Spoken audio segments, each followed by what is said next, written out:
going on, people? Welcome to the Score. It's your boy Shingy. Got my guy Ems, got my guy Luther here. I'm saying, how you guys doing this evening? I'm right. I'm good, I, man. you know, I'm tired of lockdown. I was gonna say all good, but I'm tired. I'm tired now. I've had enough. Oh Been yeah, going on for too long now. as I was saying off air, I mean, obviously we can we can invite 14 people around now, innit? And have our party. The new guidelines. So, Yeah, I saw something about that. 50. Is it 15 plus people get fined 8 bills, so Eight 800 bills, pounds? yeah, but 800. I'm assuming that if you're caught with like 30 or 14 and under, then you're fine. They're making up the rules as they go, man. They don't know what they're doing. Really freestyling, just rolling the dice every week, man. Yeah, I mean, That's it, man. Who can make the newest policy every week? That's a gamble. Yeah, literally.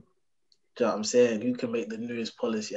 Honestly, I don't understand it, but it's funny, how it's just in time for the McGregor fight this weekend as well. So the politicians, they probably wanted to link up themselves, but let's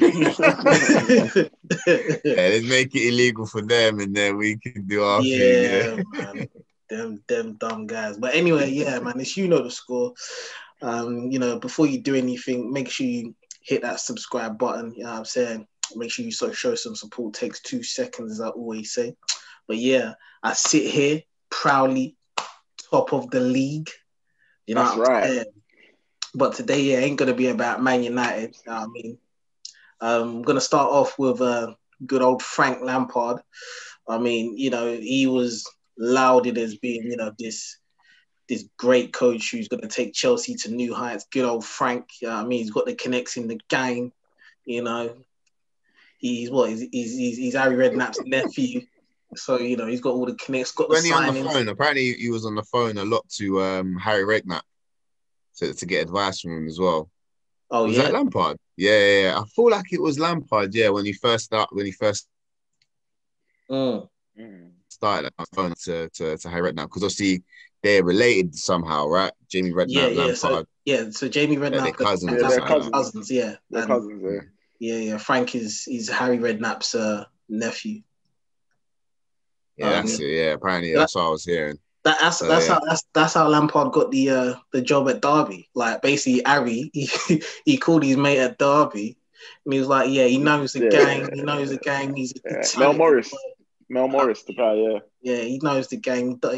He trains well, and apparently following that phone call, Derby gave Frank the job, innit? But obviously now he's at Chelsea. Last year, without any transfers, he managed to get Chelsea into the top 4 final of the FA Cup.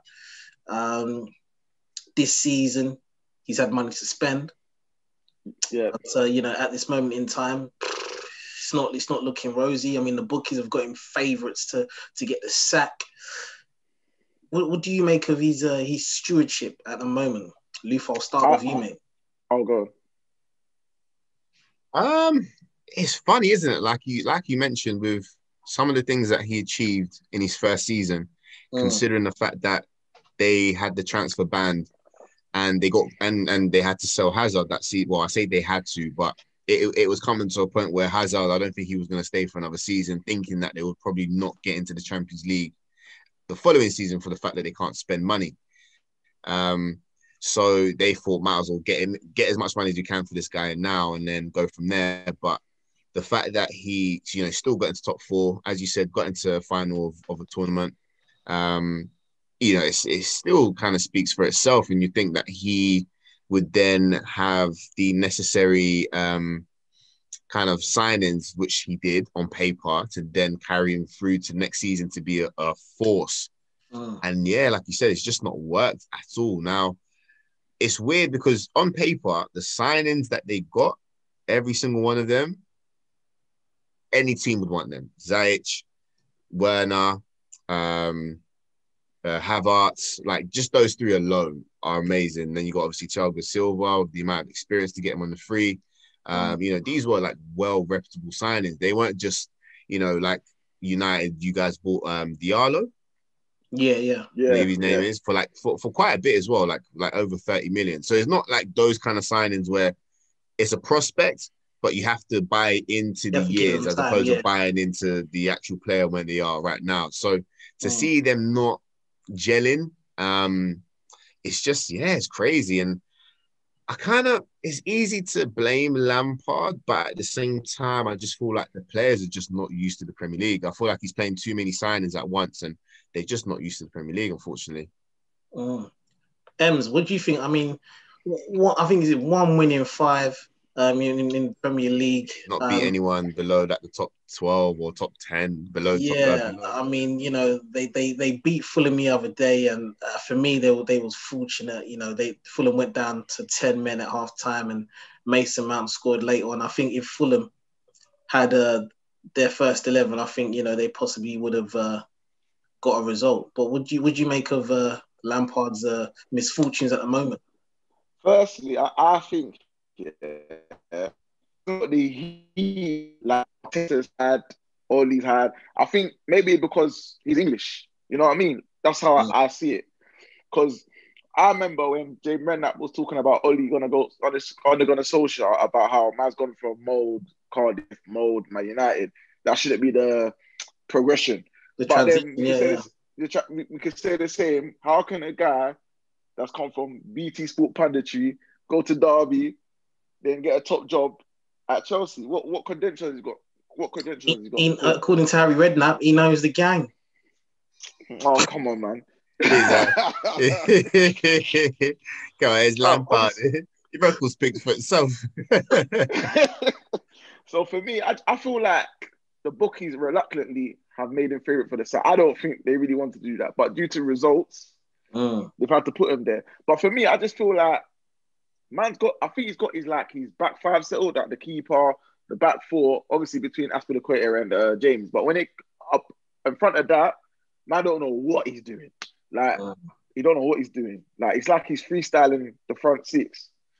So I mean, because was it Kante's in and out of the team, Jorginho's in and out of the team in the midfield. I mean, the mainstay is Mason Mount. Obviously, Lufa, you obviously watched them. Well, you watched Arsenal beat them 3-0. They didn't really cause you any sort of problems. I mean, do you think the players aren't showing enough hunger? Going off what you've seen, and obviously especially in that game as well, again, when you beat them. Interesting. I wouldn't put it down to hunger. I wouldn't put it down to hunger at all. I just feel like, as Ems mentioned, the team is half done. Everything else moving forward from the back line, it is pretty much whoever's playing all right or whoever I feel like can do a job play. And I think that's also been the case because no one's really been scoring. You look at their strikers, Tammy Abraham, Giroud, and Werner. I don't think even if you was to include all their goals, it would even reach 15. So it's one of those things where it's like, I think he has to just be very innovative up front because he just wants someone to create something to give them a reason to cement their place in the 11. And against Arsenal, I was worried, as I would always be when a big team or a top 6 club plays against us, because they tend to get the 3 points. And in this case, obviously, that wasn't to be, which was good. But equally, I just felt like they play with quite a toothless instinct to just think, if a chance falls to me, I'm going to take it, as opposed to creating a chance, as opposed to doing the hard work so they can make a mistake. And, I don't see that killer instinct within them. But I don't think that's down to the fact that they're not down to fight for the team, because I feel like each and every one of them, you see them put a shift, but it's just not working in regards to them showing that little bit of quality that can set them apart from actually getting a goal and inevitably getting the 3 points. I hear that, but you know what irks me is that obviously at the beginning of the season, Ole Gunnar Solskjaer, was struggling, and there were calls from all the pundits, saying he's not good enough. I mean, You've got Pochettino out there, this, that, the other. You know, now, like I said, we sit pretty on top of the league. Ollie seems to have turned it around. Obviously, I still don't think he's the guy to take us to the next level, but he's proving the doubt was wrong, and long may that continue, because all I care about is Man United winning. 100%. And now that Lampard's struggling, like, there's not really, that much calls for him to get the sack. You know what? You know why? You know why? I said it. I already said it. I already said why. Well, because he's English. You know why? Yeah, and most of the pundits, he played with them. Carragher, Neville, whoever, match of the day, whoever, Shearer, whoever, they played with him or whatever. So obviously, and he's English, so obviously they want more English coaches to get the top jobs. Do you know what I'm saying? Yeah. I think now as well, it's interesting that, a lot of under fire managers, especially in the top teams, well, I can only speak more so for the Premier League, they're not getting the sack as quick. Like, heads are not rolling as quick as it would before. You think Lampard to be on the run that he's in at the moment, I would like to think that if there were fans around, he's gone. You know what I mean? You look at Arteta, before these 5 games where we've come out unbeaten, and you looked at his stats, and we were seeing that Emery had better stats than Arteta, and Arteta's still here managing, looking like he's never going to leave anytime soon. If there were fans around, personally, I reckon he's out. Same with Ollie, when you guys were going through that sticky patch, if there were fans around, I reckon his head would have been gone long time ago. Because I feel like now the tension doesn't go. You don't feel the pressure because the fans aren't there. You're not hearing the fans first time round and how angry they are. You go to social media now. Social media is more of a millennial thing, isn't it? But the owners that own these clubs, they don't go on social media. The last time I checked, I don't remember Arsene Wenger having Instagram. I don't remember Harry Redknapp having Instagram. It's only now that you're starting to see a bit of a culture where a lot of these managers are now integrating into online because there's no fans there. So how are we finding out if we still have that support? We need to see through social media. So I feel like now, if anything, that's probably saving a lot of managers, because there is that divide. You have people that are for and then people that are against. But because it's not there, it's not hampering your revenue because less fans are coming to the stadium. Exactly. Less merchandise is getting sold. I feel like a lot of managers now do have a bit more of a leg to stand on to continue on, or to have that faith to continue on. Because look, now we've seen Ollie, you guys are top of the league. Now owners can look at it and be like, oh, actually, if Ollie can do it, probably he can do it. Probably he can do it. Probably he can do it. Unless it's really bad, obviously. So it's just interesting time of how things have changed and the ripple effect that it's had. Because I reckon if fans were in the pitch, Ollie, Arteta, Lampard, heads are rolling. Heads are rolling all day long. Personally, that's what I thought. Well, finishing up on good old Frank, I mean, speaking of the owners, I mean, Roman Abramovich, right? He's been known to be ruthless. I mean, he gave Di Matteo the sack after he won the Champions League and the FA Cup. He holds no prisoners. Do you think his patience will wear thin if results don't pick up? I know you said obviously owners are kind of being a bit more apprehensive to sack their managers and they're taking their time with it this season, but. Do you think, obviously, Roman Abramovich will open up the trap door, even though that Frank's a Chelsea legend, Super Frank? Do you know what, I think these owners are not pulling the trigger that quick because, the table's proper condensed. You know what I mean? If Chelsea go on a run, they could be, where are they now? 7th? Is it 7th? Nah, they're 8th. Yeah, so they can go points. From 8th. Yeah, they can go from 8th to 4th or whatever. Arsenal not far behind Chelsea, and Arsenal were on a dreadful run. And look now where they are. So, but I do think Roman Abramovich seems the type of man. He don't give a damn, blood. Business is business, blood. He's ruthless. Because think about it, Di Matteo played for Chelsea too, Don't forget about that. So if he can sack Di Matteo after 4 months of winning the Champions League, bro, Frank really knows. He already knows that, listen, Chelsea are not a charity.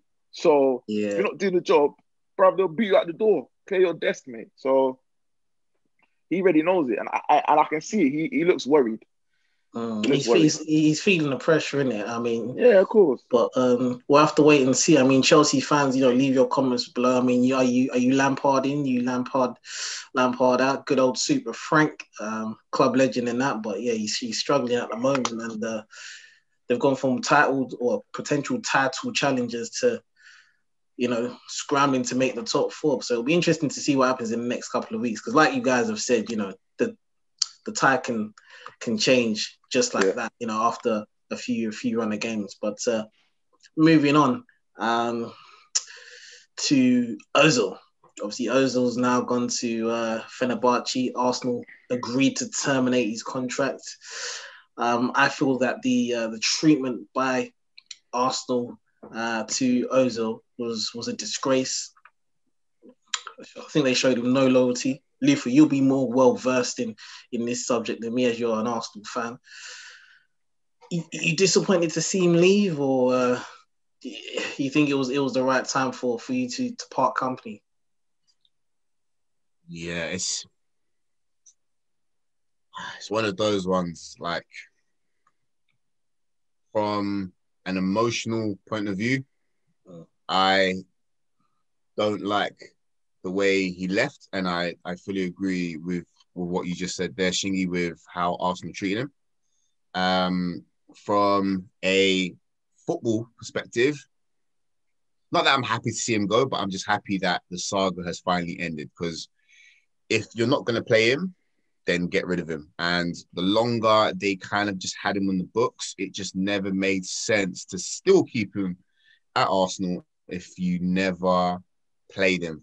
But and now what I find interesting, just to see him tweet, "Yah, Gunners, yah, I'm supporting the boys." Yeah, and and just kind of we basically supported like his streetwear, because now he's got his own clothing line and stuff. Like, it's just little things like that we feel, mate.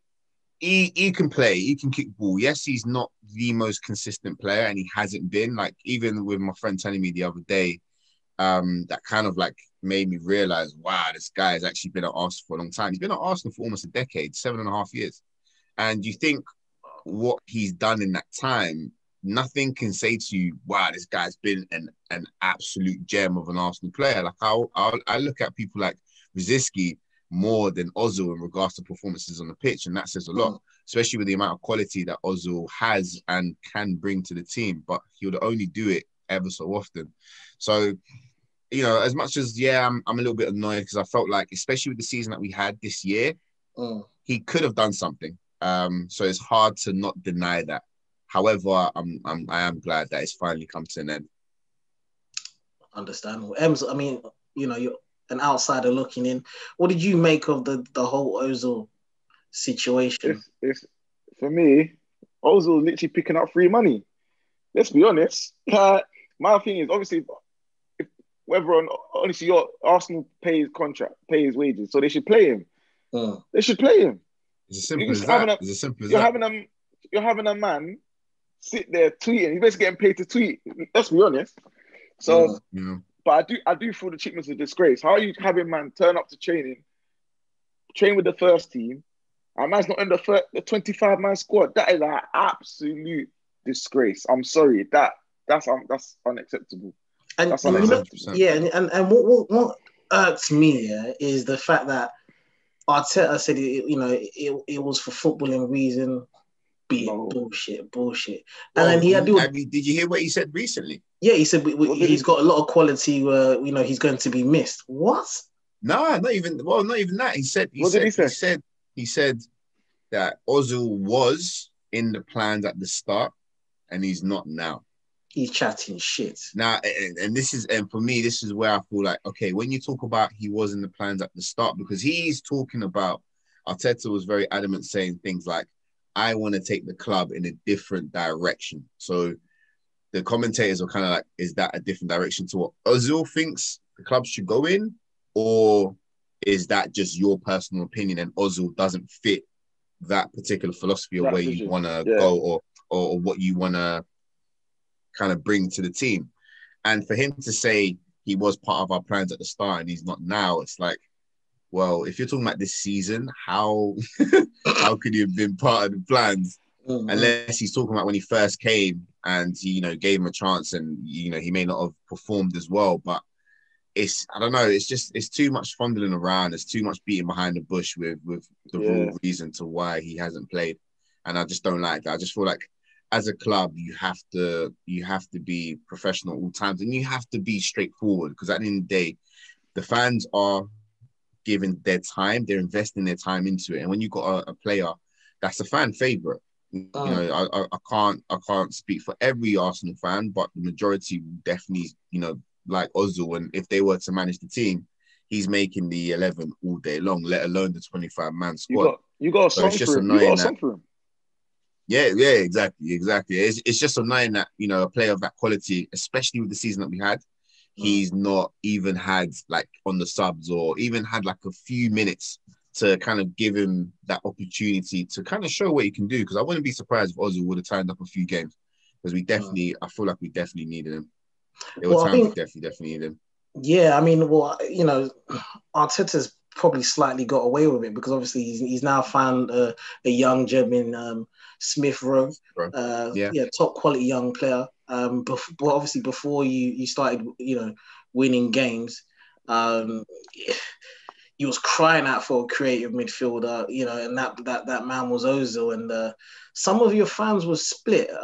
Some fans were saying that, he hasn't performed. He's just not up to par anymore. And it's, time to move on. Ems, do you think obviously in that barren run, Ozil would have been able to create things and make things happen for Arsenal? Or I think so. His time was done? Nah, like I said, you gave him that contract, so play him. Give him a chance. At least give him a chance. Or at least have him on the bench. Get some creative spark because Arsenal were lacking some serious creativity.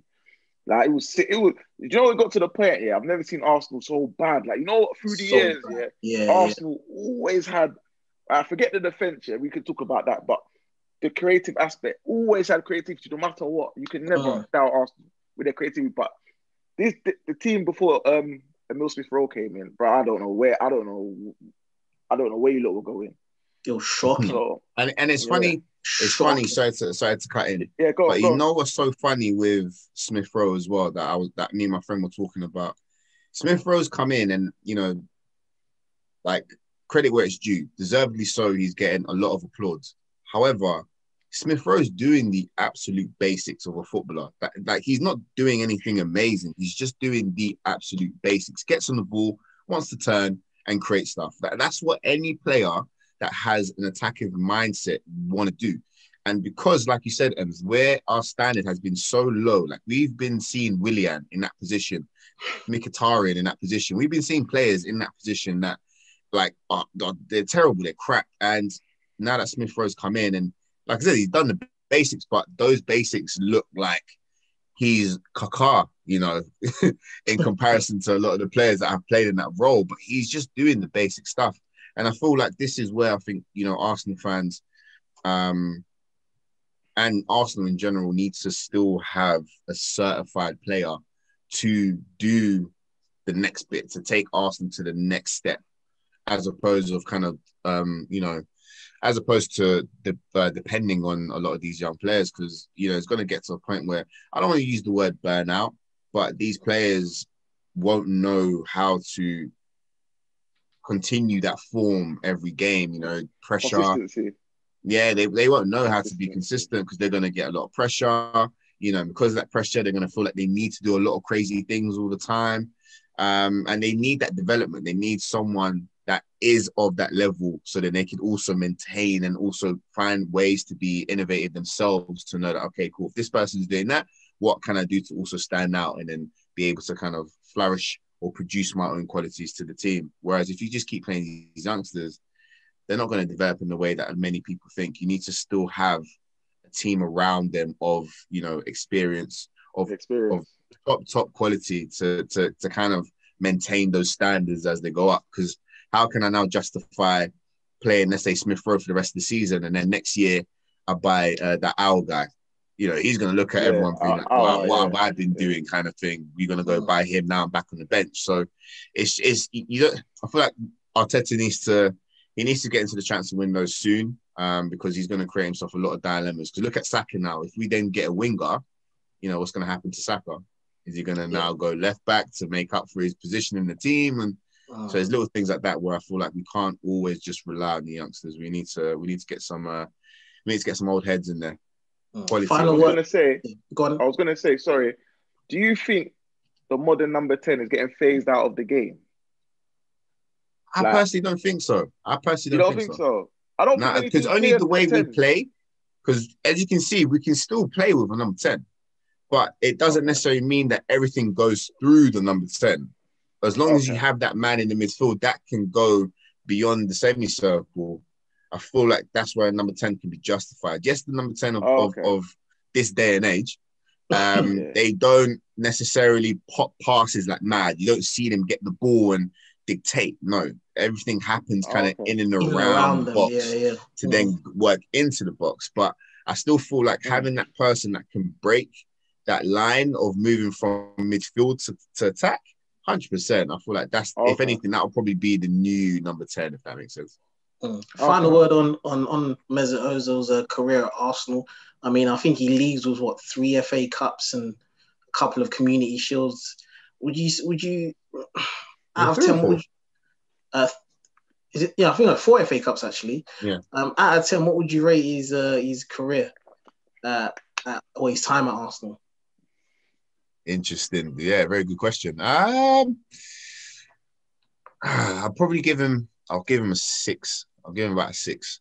I would say 7, but his inconsistencies, because I remember there were times where I was fuming at Ozil. So I don't want to sit here and go on like Ozil was the best thing that happened to us. No, for sure. And even when we bought him, I remember telling my mate we should have went for Higuain that same year, because I think we were close to getting Higuain. Yeah. We needed a striker, and that's the issue sometimes with Arsenal. But without going on the tantrum, yeah, I'll give him about a 6 out of 10. Okay. Ems, you as an outsider looking in, what would you give him out of 10? Probably about a 6, because I don't think he achieved the goals you not bought him for, i.e. win a title. You just won FA Cups, really, and Champions League, not effective. Yeah. So it'd have to be a 6. And I felt sorry for, when you signed him, I felt sorry for Carzola, because man had to go from the number 10 to the left.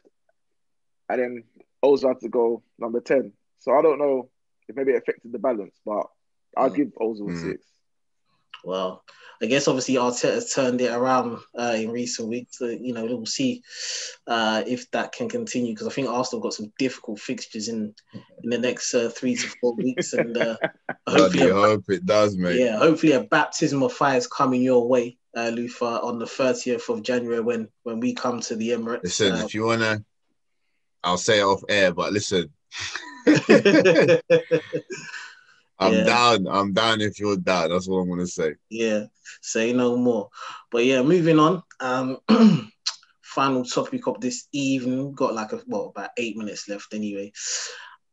Man United. At the beginning of the season, if you would have told me that we were going to be top of the league on the 21st of January 2021, I would have told you to piss off. Do you know what I mean? Like, you're having a laugh. And right now we sit top of the league, 3 points clear. I mean, we're all watching the Liverpool game, currently drawing 0-0, and they're struggling. Yeah, indeed, yeah. Ems, as a Man United fan, are you surprised we are where we are at this moment in time? I think everybody is surprised. Even the most deluded Man United fan is surprised.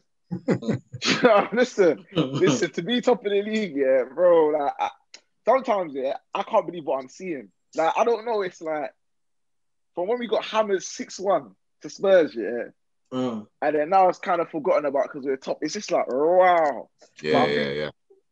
I think we have to praise our away form. Our away form's been marvelous. I can't even complain, innit? We haven't lost away since we last lost to Liverpool in January last year. Yeah, that's impressive. So that's why I was saying, like that Liverpool game, I was like proper two-sided on it. Like I was like on the fence because I feel like before the game, if you told me this to get a point, I would have taken it, innit?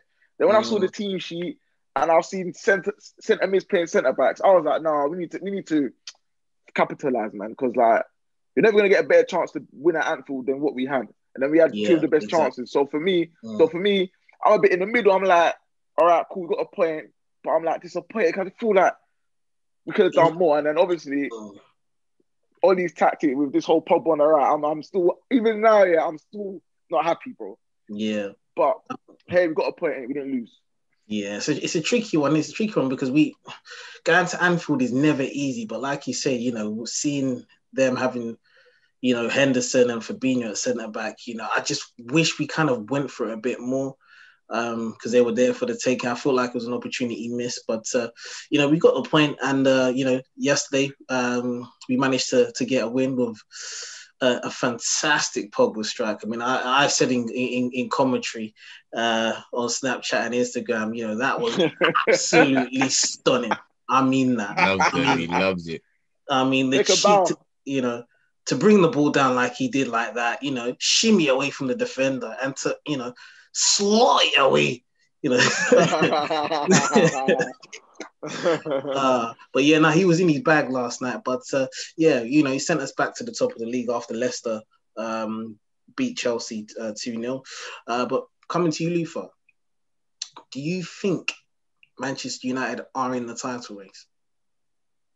Definitely can't count them out. You can't count them out because, like Em said before, this season is so crazy in the sense that you can literally lose 5 games and then all you need to do is pretty much win those 5 games back and you're right back in the mix. Whereas before, you're out of the title race. Like you're out of even whatever goals you had. If you go through a very, very rough patch, that could be it. Whereas now, as you see with Arsenal, like we went literally almost about, I want to say about 8 games where we didn't win a game. And now our last 5, we've come out unbeaten and we're like a few points behind Chelsea. So it's little things like that where even if United were to lose, all it takes is for you guys to just win a couple 1-0s and you're right back in the mix. I think it's only probably about maybe 5 points separating top from like 4th or 5th. So it's a very close-knit league this time around. It's a lot more competitive than we ever seen before. So you definitely can't count them out. As painful as it may make me admit, because I love you guys. I liked it when we were close. I liked it when it was United Arsenal at the bottom. Back in the day. Who doesn't? I think you ask any Man United fan during that era, they would prefer that than what we're going through now. Yeah, no, it was a great rivalry. But I mean, Luther, before I come to Ems, who would you say are the favourites to win the title? Obviously, Man United are in it because we're top of the league. But you know, would you say Man United are favourites at this moment in time, or would you still, you know, lean towards Liverpool? Because you guys still have a few games to go through in order to really solidify your credentials for the league. So like, you still got to go to City. Obviously, we're going to play you soon. Chelsea, Spurs. You still got Chelsea. You still got to play Liverpool again as well. Leeds away. You still got Tottenham. Leicester home. And you know, so you still got quite a few games to get through to, like I said, to like solidify your hunt for that title. But you're definitely up there. Like I wouldn't say you're the favourites, but you're definitely in the mix, 100%. Who I'd say is the favourite to win the league, though, to be honest, I don't really know, because even now we're all kind of turning our heads to watch the Liverpool game, and you know it's what 75th minute and still 0-0. So I don't think we can say they're favourites for the fact that they obviously won it last season. But if they don't win the league, would many people be surprised? Nah, not really. City, depending on how consistent they can get their results, then it's really up to them on how far they can actually go in the league. So I don't know. I'll say this year's is pretty open. I wouldn't really I wouldn't say there's a particular team that's like outstanding out of the rest. Cool. Ems, your thoughts on the title race quickly? Game by game basis or 21 and 21? For Man United, listen, if we get third, win a trophy, that's success for me. I just think maybe it's too soon for us to go and win the title. But I think, as much as I hate, I think Man City are the favourites because I feel like I think they've got 10. Is it? They've only conceded 1 goal in 12 or something like that. They've got a mad clean sheet record. Like, they've been keeping clean sheets for fun. So they've got the back doors. They've got the back door sorted. So when they get the goals on the other end, then it's a problem. So I think Man City are favourites. Plus, they got a game in hand, and I think they've got a better depth than everyone else. So I think City are favourites. 100%. I think City are favourites, and I think we're behind City, in my opinion. I think we've got better depth than Liverpool, in my opinion. Because Liverpool's front three are always team. Yeah, I think Liverpool's front three always bail them out. I don't think they've got nothing in the midfield that we have. We got goals in our midfield. I don't think Liverpool do, in my opinion. No, so that's what I'm saying. Now. Yeah. Okay, cool. Well, yeah, I mean, we got about a minute left. So, guys, thanks for joining me this evening. You know the score. Pleasure. Quickly. Good to finally get back in there, mate. Yeah, I know. Throw that in there. Quickly, where can they find video, United. Jesus. Sorry? Where can they find you? Oh, Instagram is ms.w.doms, yeah. Yeah. And Luth? So Instagram, GS Training, and that's where you can find me. My guy. Well, yeah, it's been your boy Shingy, it's been your boy Ems, it's been your boy Lufa. You can find me on Twitter and Instagram, Shingy_LD, and make sure you subscribe to the channel. You know the score. It takes 2 seconds to support the channel, so you can support us bringing out more content. But yeah, I mean, it's FA Cup weekend. Arsenal have got Southampton. United, we've got a big game against Liverpool. Hopefully we can come through that and then focus on the league again. But yeah, once again, Wes, you know the score. Thanks for joining me this evening. Peace. Love, Wes. I mean, I had to go so fast there, bro. Wait, hold on. Because all I can see is less than a minute. So I'm thinking, I don't even know where. Yeah. I thought, let me just